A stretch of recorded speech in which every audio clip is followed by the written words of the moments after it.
a I cricketer? think I'm sure you've answered this question at a inspired means you got to have heroes, you got to have idols. So my heroes were Gary Sobers, Gundappa Vishwanath. But who inspired me, I would rather than inspire, I would say encouraged me, were my parents. At a very young age, because I started cricket very late in school. I was in Don Bosco school. It was a convent school. Cricket was the last on their list. It was football, hockey, volleyball, basketball. I might have played every game, billiards. At last, they started a cricket team, and I enrolled myself. In fact, I was playing tennis, and the cricket coach one day saw me playing tennis, and I was hitting with the right hand and left hand. And he said, "You stop playing this. You Wow. come and you try your hand at cricket."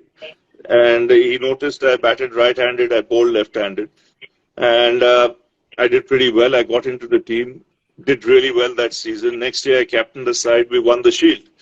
So I was, I think, about 12 years of age when I started. By 17, I was playing for Bombay, 18 India. And Has the game it's evolved over the evolved in a years? massive way for the better because of the different formats of the game.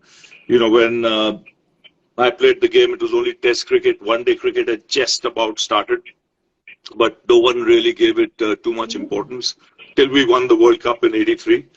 And then the whole nation started taking it seriously, including the players. And, as time went by, you had the T20 format that came in, the IPL came in, and the craze for the game just took off to a totally different level. And the Yeah. pace of the game changed. I think where it's involved the most is the pace of the game because of the shorter formats. The quality of fielding went up, the running between the wickets improved, the pace of the game changed. Color clothing was there. It was under lights. It was razzmatazz. It was entertainment in the T20 format. And the beauty is this game has space for all three formats of the game, which, we are very lucky. There's Test cricket, there's 50-over cricket, and there's 20-over cricket. And especially in our part of the world, the subcontinent, all three formats have a place.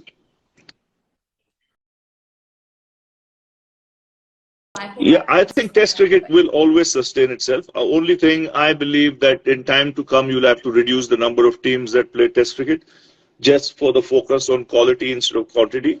You could have two-tier system where you have 6 or 8 teams in one group and 6 to 8 teams in the others, where there's a qualifying. There's a if you win the second division, you can come into the first division. Vice versa, if you finish last in the first one, you get relegated.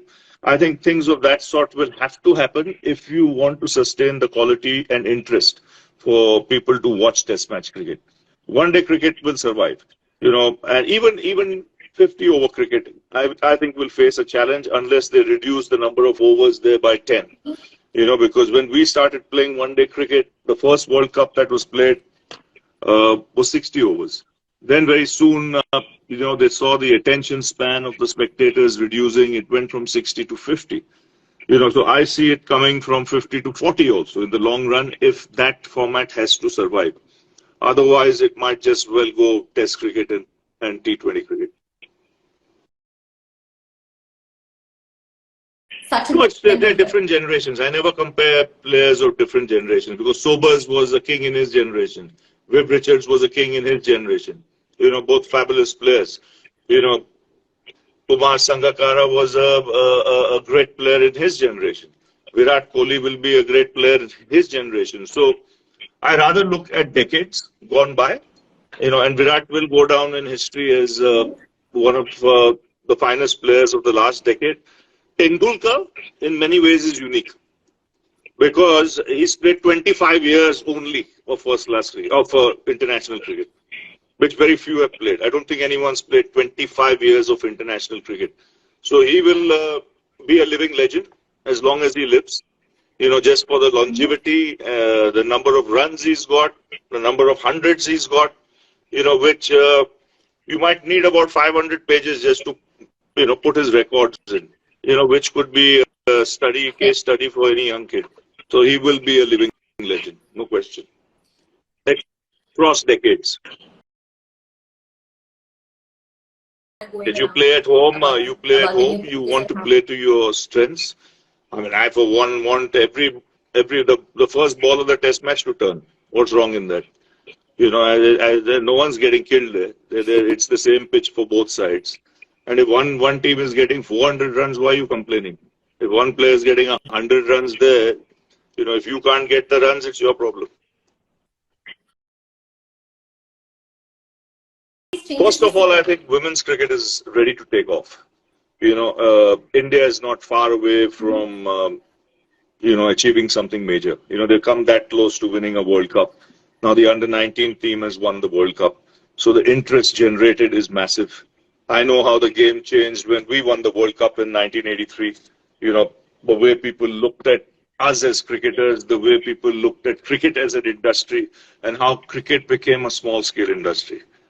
Today, it's an industry. Forget small scale. It's massive. Okay, and I think when it comes to women's cricket, they're there. You know, I covered the and where I really got excited about women's cricket was when I did the hundreds last year in England. You know, I saw the interest that was generated was unbelievable, and I said, you know, if this can happen in England, I'm sure it'll take off in India. You know, where the number of people that we have in our country is so many, and where cricket is a religion.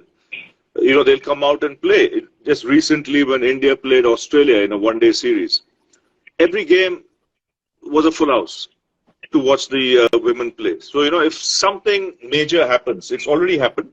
Under 19, they've you know, won it, and if you win a World Cup or something, I think this will go even bigger. But whether they win it or don't win it, I think this IPL, women's IPL, will be a big success. And you know, I think what it will do more than anything else, it will give a platform for a lot of players to showcase their talent. You know, national and international. Obviously, more national and international, and that international flavor will attract a lot of audiences and spectators to watch the game. I think India is one of the favorites, and everyone know that. You know, it'll come boil down to India, Australia, you know, England. You know, they'll be the teams in the last four. Maybe West Indies also is a dangerous team. So when you look at it, the way they played over 2 years, I think I see a semi-final slot there, and then after that, it's anybody's game.